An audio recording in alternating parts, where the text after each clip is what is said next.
Mami, it's a boy. Yes, it's a boy. At ito nga yung baby boy.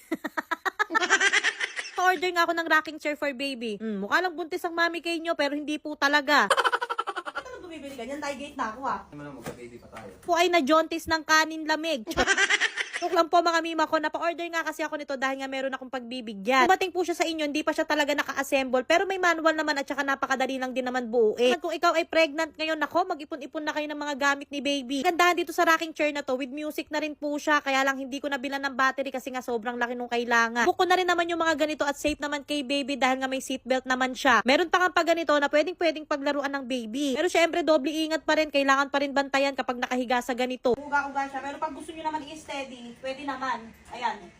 Ayan, naka-steady na siya. Diba? Two function na siya. Pwedeng naka-steady tapos pwede rin naman umuuga-uga. Flex ko lang po sa inyo ang Daddy Jet. Talaga namang ganap na ganap.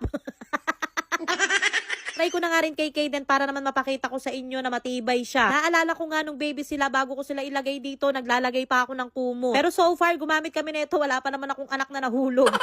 Kaya naman kung pregi ka ngayon, isama nyo na to sa bucket list nyo. Meron tayong link sa comment section and click the yellow basket.